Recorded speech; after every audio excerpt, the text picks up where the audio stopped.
All right, pre-algebra, we are diving into 9.5 today. We're looking at percent of change.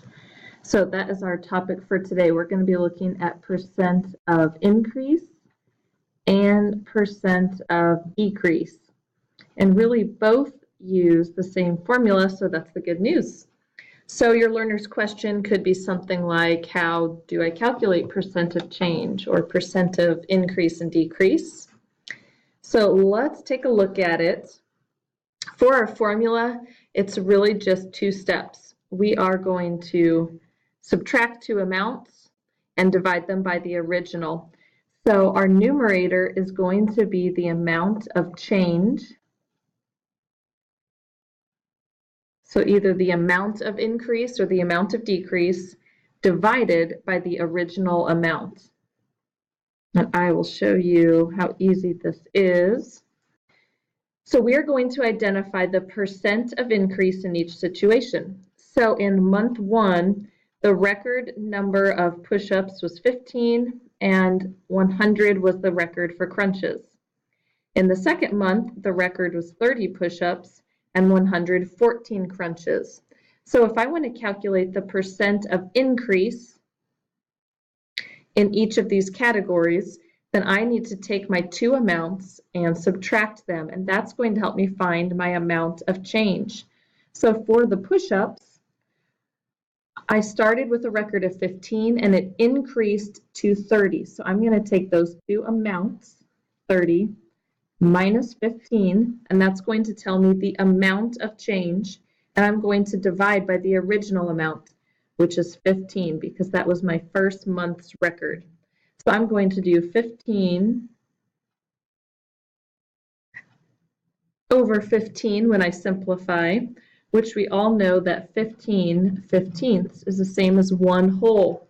And if you think of 1 whole as a percent, then 1 whole is the same as having 100% of something. If I have the whole thing, I have 100%.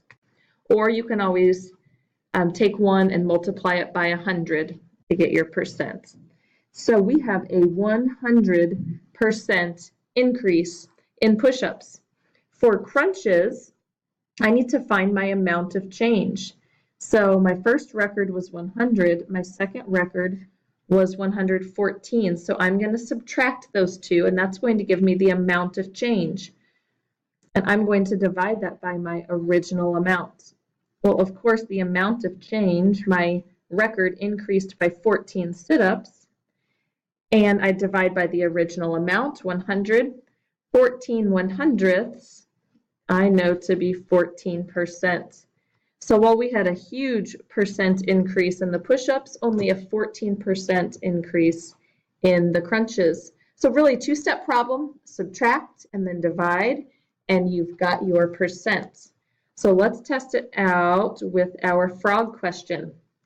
Pet frog measures 51 millimeters in body length while sitting. Its body length extends to 89 millimeters while jumping.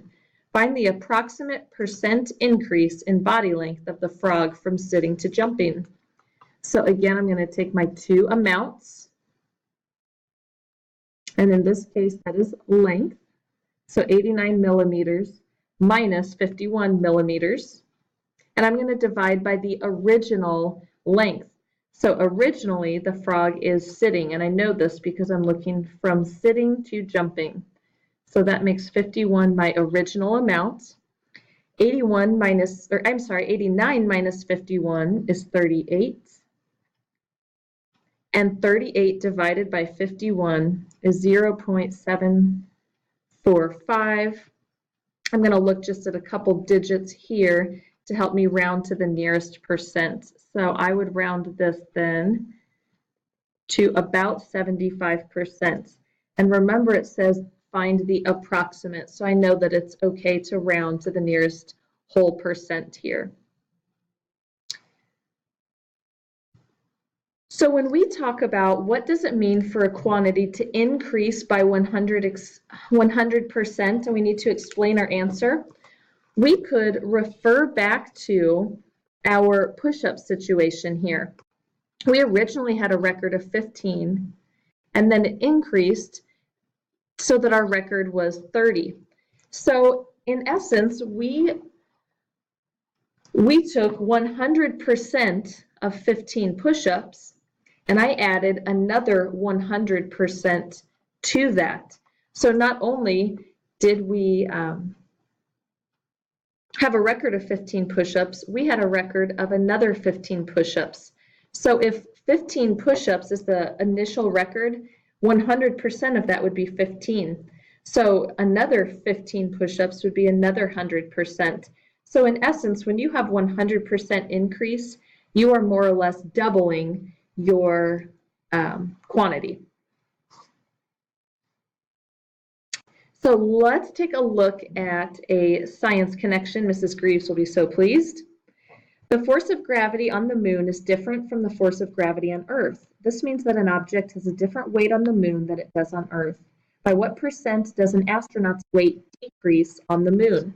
So we know we are looking for a percent of decrease.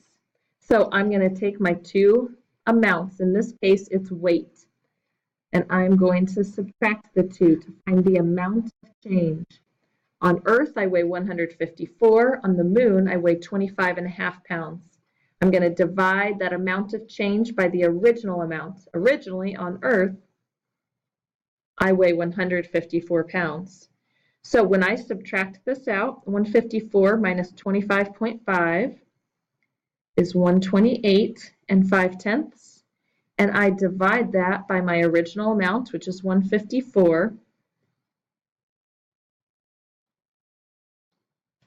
And I get a decimal that I'm going to round off a bit here to find my percent to the nearest whole percent. So 0.834, I would say, is about 83%. So we have an 83% decrease in weight on the moon, which I think would be pretty fun. All right, let's check out a social studies situation. We can't make Mr. Myers feel left out. So let's look at our representation in the government.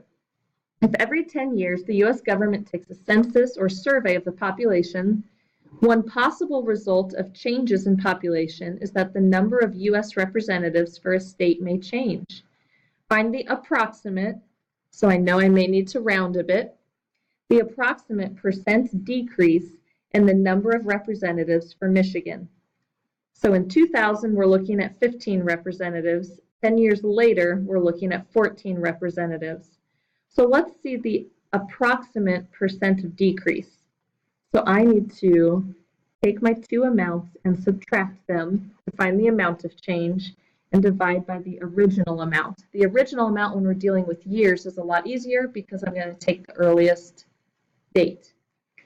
So 15 minus 14, of course, is 1, and 1/15 as a decimal would be 0.06 repeating.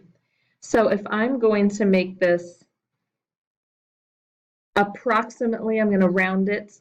I'm going to move my decimal point 2 spots. So that's going to be about 6.7% decrease in our representatives.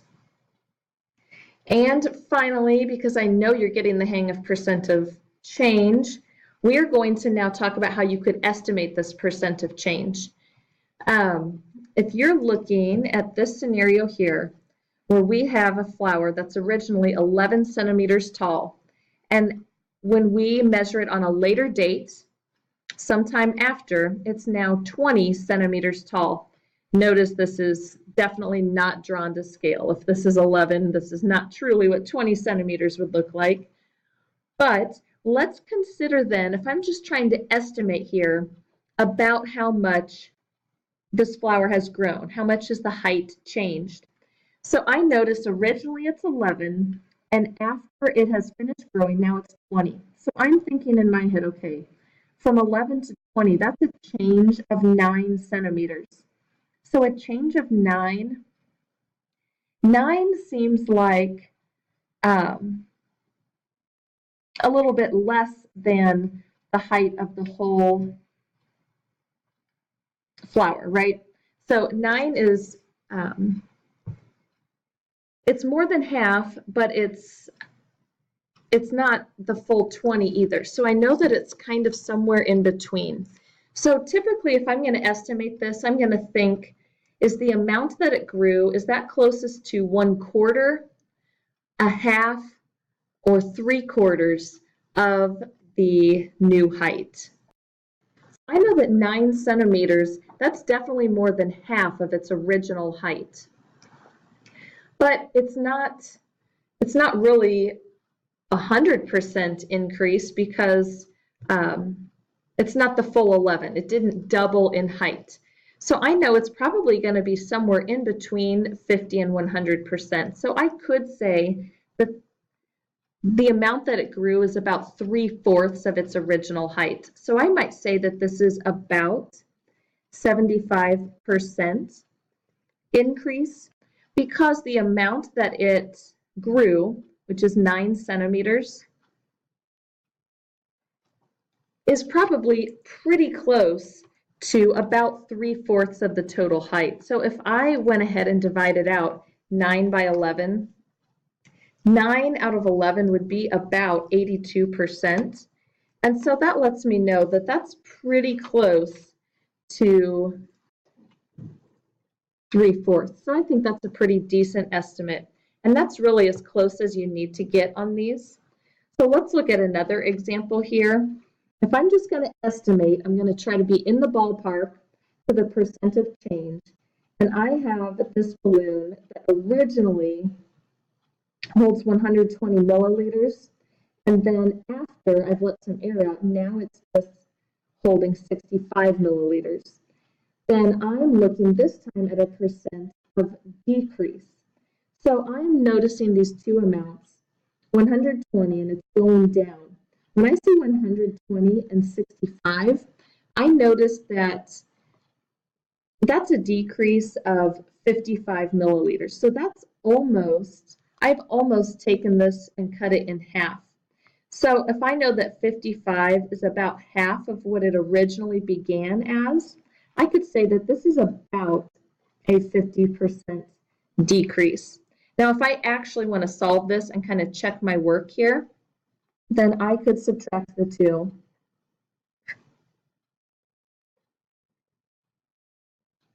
And I could actually go ahead and divide 55 by 120. And that's going to give me about 46%. So that's actually a pretty decent estimation. So let's try on one last one here. If I'm going to estimate the percent of change, I start with $130, and at the end I have 100. I know I have decreased. The amount that I have decreased by is 30. And if I consider 30 out of the original 130, I'm thinking, okay, 30, 60, 90, 120, 30 really seems like it's about 1/4 of the amount I started with. So I might say that this is about a 25% decrease because 30 is about 25% of 130. So that's just a rough way you can do it in your head to kind of get close. But of course, anytime we want to find that exact percent of change, then we will use this formula, the amount of change divided by the original amount. All right, let's check it out on your homework.